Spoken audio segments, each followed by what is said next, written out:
àwọn ni wọ́n ní ká gbẹ́dọ̀ ìran aláǹtakùn lónìí kárànwó ìran yínníyínní àwọn jọlọ́jì ọ̀ṣẹ́ àràmàǹdà ìran akàn jọlọ́jì epo òsèlé ìran agbe ló jọba nílùú ìdáró ìrun ló sùn wọ́n fi tàlùkù síwájú lékèlékè ló jọba nílùú kẹfúnníní àkànbí agbólóhùn bí ọ̀jẹ̀ mo kí gbogbo ọmọ Yorùbá nílé ni lóko lẹ́yìn odi pàápàá jùlọ gbogbo àwọn olólùfẹ́ ìjìjàgbara tá à ń pè ní Yorùbá Nation.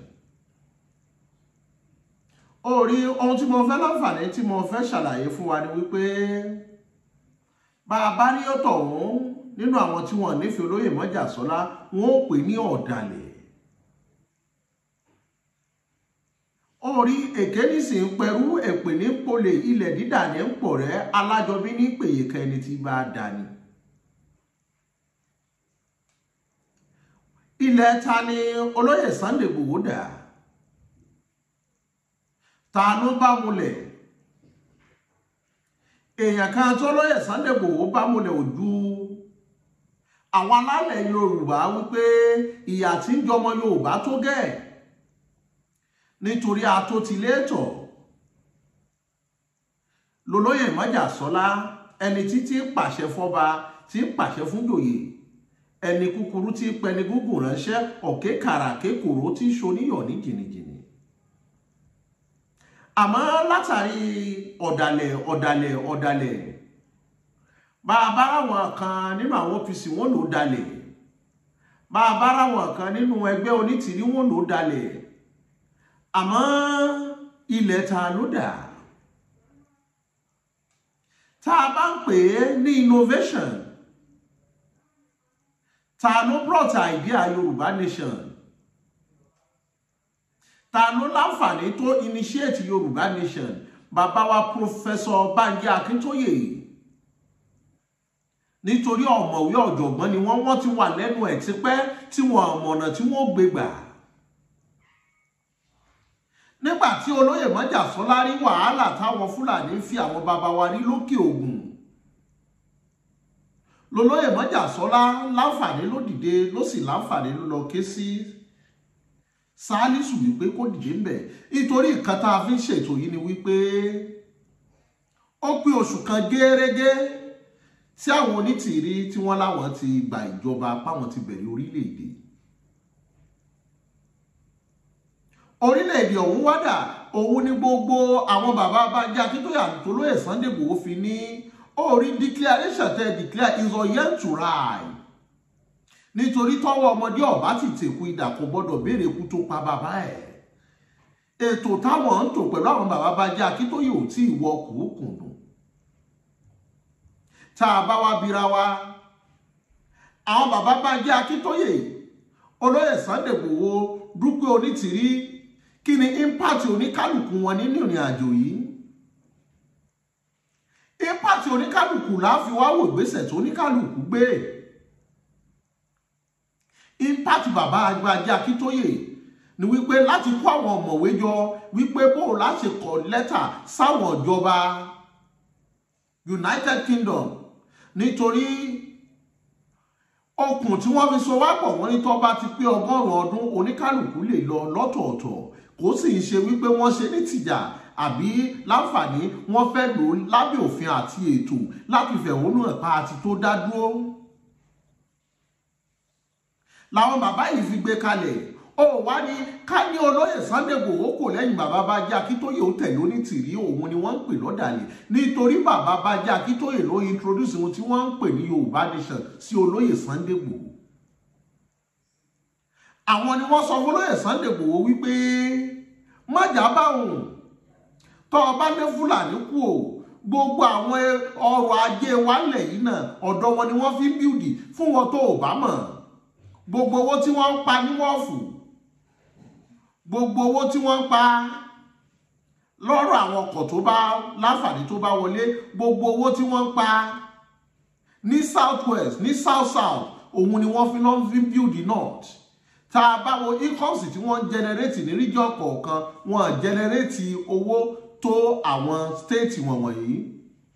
Owó tá a wọ́n generate níbẹ̀ ni wọ́n fi lọ ṣọ̀dọ̀ wọn lọ́hùn. Tá a bá wá wò àwọn ni wọ́n ní state jù, àwọn ni wọ́n ní senatorial district jù owó tí láǹfààní tí ń bọ́ sọ́dọ̀ wọn pọ̀ ju tí ń bọ́ sọ́dọ̀ tiwa àtàwọn ìran ìbò lọ lórí kálukú fi wò wípé ìyànjẹ èyí pọ̀ lára rẹ̀ wọ́n bọ́lóyè Sunday Igboho sọ̀rọ̀ ó sì rí sọ̀rọ̀ táwọn bàbá Banji Akíntóyè sọ ó sì láǹfààní ó ní bàbá bẹ́ẹ̀ bá ti mọ bẹ́ẹ̀ ṣe tó àwọn láǹfààní á káwọn ọmọ ogun jọ ibi bó bá ti nídìí ká pariwo ká láǹfààní ká fẹ̀hónú hàn àwọn ṣèyẹn ẹ̀yìn ti dàgbà. àkọ́kọ́ ìmùlẹ̀ tó bá wọn mu kò dálẹ̀ rẹ̀ wípé àjọṣe ni títí dọ̀la olóyè Sunday Igboho ń bẹ́ẹ̀ lẹ́ni tí ọ̀bá mọ̀dí tí bàbá Banji Akíntóyè fi lọ jókòó tí wọ́n kú tọ́nu wípé bí wọ́n fi Sunday ilé àwọn náà ò ní wọ̀lú wá nítorí wọ́n mọ bí wọ́n ṣe láǹfààní tí wọ́n bá a sọ̀rọ̀ níbi títí gbọ́. nítorí tọmọdé bá kọyà àná àwọn àgbà fìtàn balẹ̀ ọ̀rọ̀ ti débi ká ṣàlàyé nítorí àdìtú ni bàbá ọlọ́gbọ́n èdè ògbè ni bàbá àwọn ọ̀pẹ̀lẹ̀ àgídìgbò nílò àwọn apòwe ọlọ́gbọ́n ni kó mọ́ bá mi ká lọ àwọn ọ̀mọ̀ràn ni kó mọ́ yẹ̀dí ọ̀rọ̀ wò. wọ́n polóyè mọ́jà sọ́lá sọ̀rọ̀ olóyè mọ́jà sọ́lá ní bàbá bẹ́ẹ̀ bá ti mọ bá ṣe tó tiwa ni wípé kọ́mọ̀ wípé dàda ò lè jà mú lábúrò tó gbójúlé bẹ́yìn bá ti ń ṣètò ìwé látètè kọ́ṣe náà gbogbo wa ti mọ̀ wípé olóyè mọ́jà sọ́lá kọ́ ni ó ṣe handwriting ọ̀rọ̀ òwe impact bàbá Banji Akíntóyè náà ni wípé àwọn ni wọ́n láǹfààní ni wọ́n ń sáìnì àwọn òwe ni wọ́n kọ àwọn lẹ́tà tẹ́ ẹ báwo lẹ́tà tí wọ́n kọ́ ń dò ní bàbá Banji Akíntóyè àtolóyè Sunday Igboho nítorí bàbá Banji Akíntóyè ṣe professor ó wá ní apá ọ̀tún àtàpọ̀ kejì ni wọ́n lẹ̀pọ̀ ni wọ́n jọ ń ṣe. ó rí kí wá ní impact Onítìrí látìgbà tó ti dé nígbà tí bàbá Banji Akíntóyè ṣàlàyé fún olóyè Sunday Igboho kí ni impact olóyè Sunday Igboho impact olóyè Sunday Igboho ni wípé ó láǹfààní ó liberate gbogbo ẹ̀ ó explain fáráyé ó ṣàlàyé fáráyé wípé ilé tó lọ ní gbogbo ayé fi mọ̀ pé òkùnkùn ní Yorùbá nation wà tẹ́lẹ̀ ìgbà tó dé tó lóyè Sunday Igboho dé nìmọ́lẹ̀ débẹ̀ ló fi jẹ́ pé bẹ́ẹ̀ bá sọ létí ọmọdé bẹ́ẹ̀ sọ létí àgbàlagbà bẹ́ẹ̀ sọ létí olóṣèlú lóníkálùkù fi mọ̀ wípé ìran Yorùbá ilé lábọ̀ sinmi oko iṣu tí ò wálé lórúra rẹ̀ níyàn wípé àjàgà yìí lè lálejò ìyà tí ń jọmọ Yorùbá pọ̀ jù ló fi jẹ́ wípé olóyè Sunday Igboho ló láǹfààní ló ṣíwájú àwọn bàbá jáwọn bàbá wípé ẹ̀yin ẹ mọ́ ṣètò ìwé ẹ sì máa kọ gbogbo ìwé tó bá yẹ ká kọ tí ó fi délé tí ó fi dẹ́sẹ̀ kùkú. ìyá Onítìrí dé kí ló Onítìrí mú wọnú Yorùbá nation destruction divider kò sí ẹni tó láǹfààní tó jẹ́ kí Yorùbá nation pín sí gun kan àti gun kan tó ju Onítìrí lọ. tá a bá wá wò impact wo l'Onítìrí kó nínú tí wọ́n ń pè Yorùbá nation. She doesn't participate in any rally. She doesn't have any values. Divided. And he tried to blackmail and let everybody know those strikers who owed Yoruba nation as something else. They started calling Baba a source of names. Wọ́n sì mọ̀ pé tágbàlagbà bá ti ń wúru funfun lórí kò sí tágbàlagbà létí aṣọ funfun ló kù. Ṣé torí owó ni bàbá yìí wá ń wá ní lọ́jọ́ orí wọn bí wọ́n bá gbowó àwọn kọ́ ni wọ́n nà ẹlòmíì ní ọ̀nà. Ṣé torí obìnrin ni bàbá yìí ṣe síwájú bọ́ bá fẹ́yàwó mélòó ló lè bá sùn mọ́. Olóyè Sunday Igboho ṣéun tí ọjà àti ohun tí ó mú ló kù. Àmọ́ látàrí wípé ìyà tí ń jọmọ Yorùbá olóyè Sunday Igboho ń sọ̀rọ̀ ńjọ́ tó sì bú sẹ́kún wípé gbogbo ọmọ jáde wọn ò ríṣẹ́ tá à ń bá wọn population àwọn tí wọ́n láǹfààní tí wọ́n travel out lónìí tí wọ́n sá lọ UK population Yorùbá ló pọ̀ jù tóníkálùkù ń dúbẹ̀ eworo tá a bá wọn population àwọn tí Fúlàní pa jù Yorùbá ló pọ̀ jù tá a bá wo population ni tí wọ́n jí gbé jù Yorùbá ló pọ̀ jù tá a bá wo population ni tí wọ́n láǹfààní tí wọ́n fi dúkìá ẹ̀ ṣòfò Yorùbá ló pọ̀ jù kí wá ní impact Dúpẹ́ Onítìrí òun ló mú divider wá lẹ́nu òfìkò ẹ lè gbọ́ wípé àwọn ọmọ eléyìí ọmọ ẹ̀yìn bàbá Bánjí Akíntóyè káwọn kan wá ní àwa o ọmọ ẹ̀yìn Sunday Igboho nìkan làwa o àwa o ọmọ ẹ̀yìn Onítìrí lọ́dọ̀ wọn nìkan láti rí Onítìrí tó dá dúró. Impact tó mú wá náà ni destruction, impact tó mú wá náà ni divide, impact tó mú wá náà ni destabilization. Wọ́n destabilize wa because they know a lot of people are into religious slavery. Olúwa sọ fún mi wípé wọ́n promote wọnú àfíàsí family àfíàsí bàbá Bánjí Akíntóyè. Ṣó yẹ kó rí bẹ́ẹ̀ ní láti lọ gbéyàwó bàbá wá sórí ètò lórí kíni? Àwa bí wọ́n láwọn fẹ́ declare. Olóyè Sunday Igboho ní pé dákun tẹ́ ẹ bá gbàwé láti United Kingdom, let me see your copy, let me see the red copy to know. Back then Olóyè Sunday Igboho wà nínú àgàdá. Fáwọn tí ó mọ̀ wípé impact Onítìrí, impact destruction ni, impact divided. Títí dòní tí wọ́n láwọn ti láǹfààní láti declare àwọn ti gbàjọba, àwọn ọmọ tí wọ́n kó wọn ì tí gbà wọ́n kalẹ̀ o. Ló fi jẹ́ pé don't be a blind follower, utilize your brain and make use of your senses. Gbogbo wa pátá la dá bàbá Bánjí Akíntóyè mọ̀. Àwọn èèyàn bá ya fọ́tò. Ẹ bá mi sọ fún gbogbo ẹni tó ń tẹ̀lé Onítìrí ta lórí bá ya fọ́tò rí.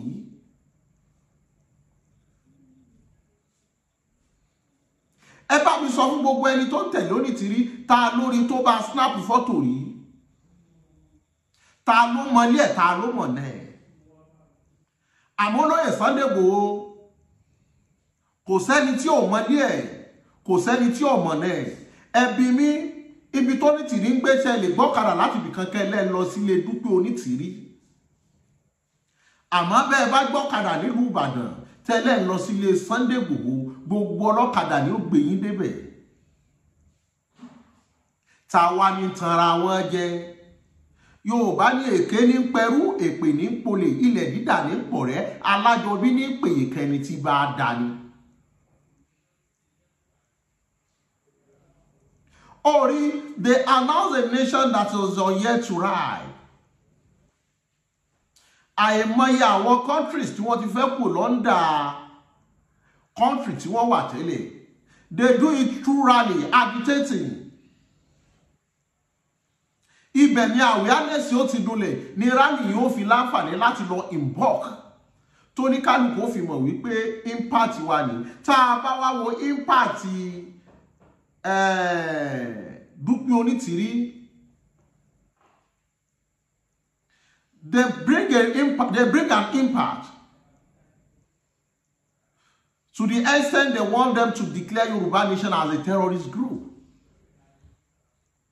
Tell me, Dúpẹ́ Onítìrí never participated in any rally. Ṣùgbọ́n wọ́n gbà mọ́ra láti jẹ́ yí pé ọkọ rẹ̀ bàbá wa Káṣímọ̀ wò tó pè lọ́kọ rẹ̀ nítorí àwọn ẹbí yìí ti dìzónà ẹ̀ wípé kò ń ṣe nínú ẹbí Abíọ́lá. Àwọn ọmọ tó wà ń bẹ̀ tán ní United Nations wà gbà. Àwọn ọmọ ìṣe United Nations ti wá gbà wọ́n kalẹ̀. Èèyàn méjì èsì pàdánù ẹ̀tàn. Fẹ́ni tí wọ́n tàn ò bá mọ̀, ẹni tó ń tàn yàn lọ́kàn ara rẹ̀ mọ̀ pé òun ń tàn yàn.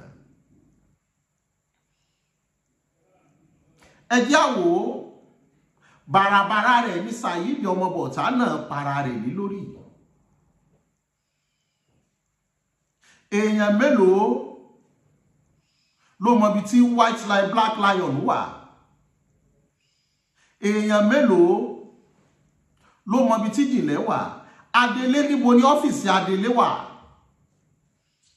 They exhaust a lot of people.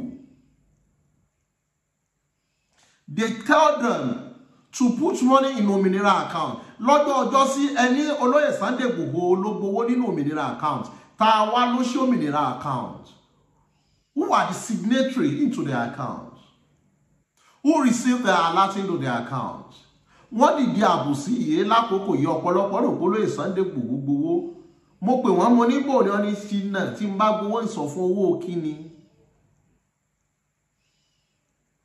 Lónìí ṣé ò ti yẹ kójú wá sí òmìnira tí wọ́n láwọn gbà pé United Nations wà wọn London surveillance camera ṣe mọ̀ pé Henry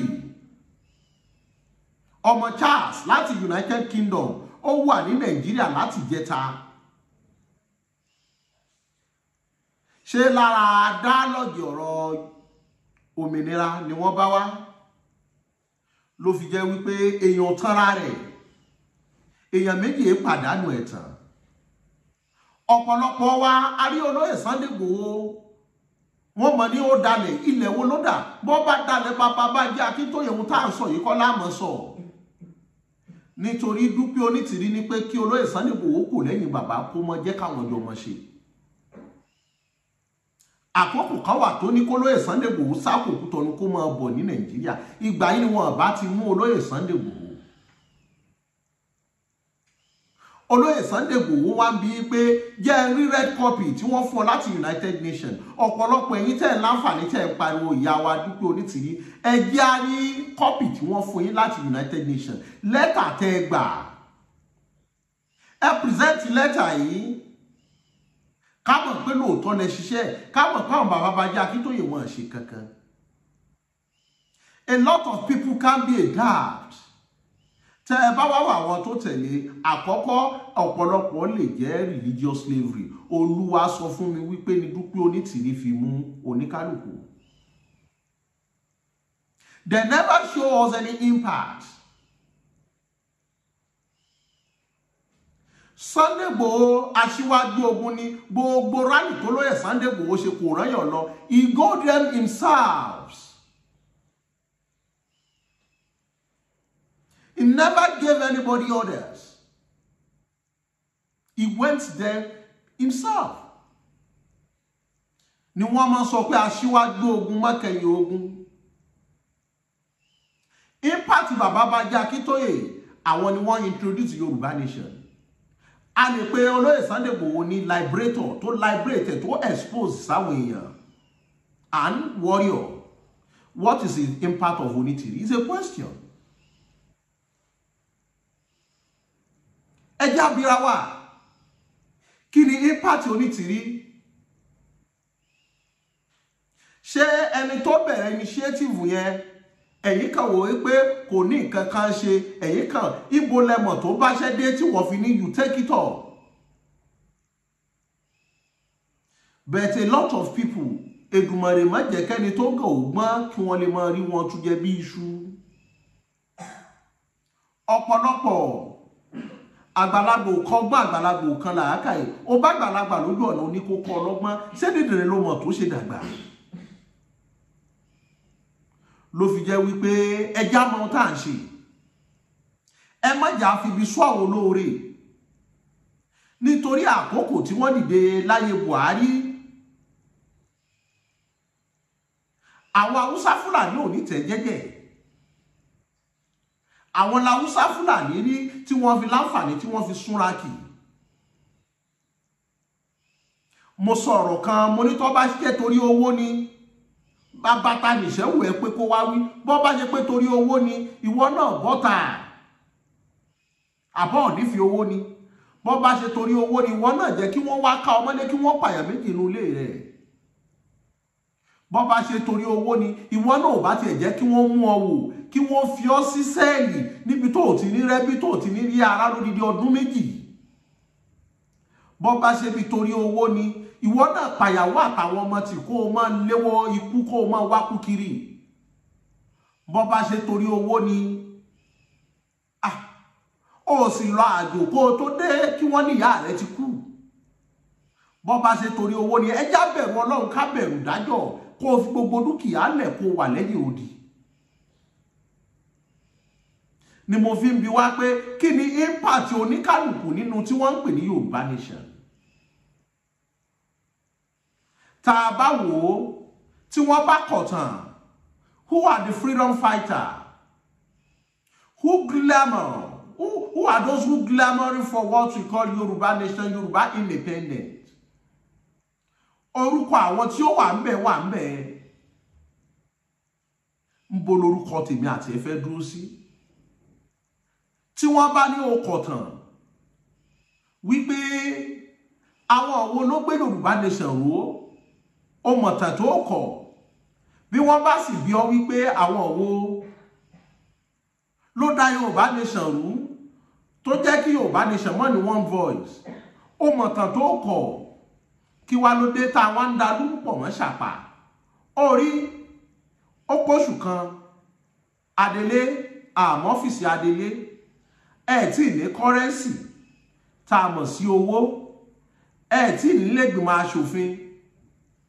Orí lẹ́yìn Adélé ní chairman ní local government chairman ní resources ní embassy. Ibẹ̀ lẹ ti mọ̀ pé is a nation that is on yet to ride. Ló fi jẹ́ wípé bọ́lọ́gbọ́n bá tayò bómùgán bá tayò àwọn ọlọ́gbọ́n ajókòó wọn a máa wò. Ló fi jẹ́ pólópò tó súnlẹ̀ bí ọ̀lẹ ọgbọ́nú ẹ̀ pé gbèjì. Arẹ́ni tó pé bàbá lólórí kìíní olórí kejì, àmọ́ ó dá mi lójú bàbá bá jẹ́ Akíntóyè orúkọ wọn ò ní parẹ́ nù tán. Olóyè Sunday Igboho orúkọ rẹ̀ ò ní parẹ́ nù tán. Ó sì rí Lúbí Onítìrí orúkọ rẹ̀ náà ò ní parẹ́ nù tán. Ìjìnlẹ̀ orúkọ rẹ̀ náà ò ní parẹ́ nínú ìtàn. Orí gbogbo wa pátá orí orúkọ wọn ò ní parẹ́ nù tàn.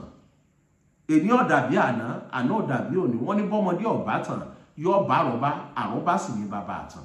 Orí kí ni impact oníkálùkù nínú Yorùbá nation? Àkànbí mo fẹ́ máa fi yìí ṣe lọ. A ò nílò lọ́jà tó lọ tí ò dé sàlẹ̀ omi, à nílò lọ kọ̀ọ̀kan tó lọ tí ò dé sàlẹ̀ odò. A ń lọ àyíwọ̀ báyìí lọ́wọ́ yẹnu àtẹ̀pẹ́ lẹ́sẹ̀ tẹ̀nà. Àkànbí Mr. Wisdom mò ń jẹ́ ní gbogbo lẹ̀kílẹ̀ ọmọ wọn ní gbogbo mọ̀rẹ́ nílé ọmọ alágbàdo òbí ọmọ àtàpẹ́tẹ́ wọnú omi. Orí ẹ wọ́n bá subscribe sórí Mr. Wisdom TV. Àtúmọ̀ láǹfààní gbogbo ohun tó bá yẹ ká ṣàlàyé lórí olóyè Sunday Igboho, lórí bàbá Bánjí Akíntóyè àti gbogbo ohun tó bá jọ mọ́ ọ̀rọ̀ ìlú, gbogbo ẹ̀ láàmọ̀ mú wá tá a sì mọ̀ láǹfààní tá a mọ̀ yàn yẹ́bẹ́yẹ́bẹ́. Ẹ mọ̀ subscribe sórí YouTube wa tó bá yẹ pé gbà àkọ́kọ́ rèé. Ìwọ tó sì wá ń bẹ̀ tọ notification bell tá a bá ti mú àwọn àlàyé báyìí wá àbá máwọn ọ̀rọ̀ tó ṣe kókó yóò láǹfààní yóò mọ̀ fún yín ní àmì ìdánimọ̀ wípé àti ṣe síbẹ̀. Ó dàbọ̀ yín bàbá, ó dàbọ̀ yín màmá, ó dàbọ̀ yín.